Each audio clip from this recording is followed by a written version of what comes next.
All right, so the first thing we have to interrogate is what is neo-colonialism? Right, as the great teacher, my hero, Osajifu Kwame Nkrumah, told us that neo-colonialism is the last stage of imperialism. And you can read it in his book, which is entitled Neo-Colonialism, the Last Stage of Imperialism, where he states that neo-colonialism is just a reformed version of colonialism, in which the capitalist countries go, even though they gave us political independence, our economies were still tied, or our markets were still tied or dependent upon them. Right? And you have to realize that, for example, just look at bauxite, the marijuana market, tourism, or even the banana industries in Jamaica. Who owns these industries? Who controls who gets in and gets out of these industries? For example, the tourism industry is controlled by a small number of people, by Butch Stewart and his family. Even though he has died and his son has taken over, Adam Stewart. They control basically everything on the north coast, right? And where do their profits go? Not to Jamaica, not to the economy. It goes into their pockets, right? And then if you look at the bauxite industry, who owns the bauxite industry? Foreign companies, i.e. the Century Aluminum Company, which is in Kentucky, which owns or is a parent company of St. Anne Bauxite Limited. If you look at, for example, I think it's Neranda, they own, I think, 49% of the shares of Jamaica's bauxite, and the government owns 51. But even though the government supposedly owns 51, they are themselves controlled by parent companies, so it's equivalent to us owning nothing at all. Tourism, oh gosh, like, tourism is just, it's supposed to be this lavish thing that we're supposed to all welcome and be proud of. But why would you be proud of people coming to your country and being insanely or grossly rude to the staff or the country or the people or the residents itself, right? And they get paid little or nothing. And by little or nothing, I mean they get paid just to come back to work, just like almost everybody else, right?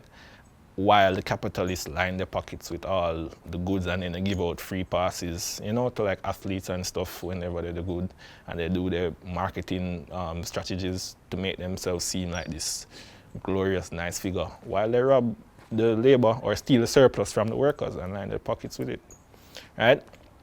And I've always wondered, why is it that people are unwilling to study these kind of stuff? Because we are able to see it. Because if you ask anybody, they are able to tell you that, hey, we aren't in control of the economy, Andrew doesn't run things, but they can tell you that. But if you ask them to theorize it in a way, they aren't able to do it. So we have the surface knowledge, it's just for us to engage in it. And all the hullabaloo about China colonizing the Caribbean and Africa, you have to remember that colonialism has a meaning. Colonialism isn't just a term you just throw around because China is doing business in the Caribbean and Africa. Yes, we should be mindful of China's business in Africa and in the Caribbean, but it's not what constitutes colonialism. They were never colonizers. They never had any colonies. They themselves were a colony, like for like 50 years by the British.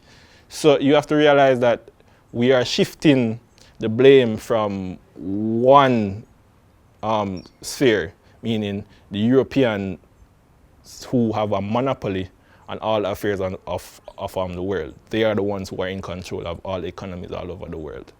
China is not taking over from Jamaicans. China is not taking over from Africans. China is taking over from Europeans who bought up all the land all over the place.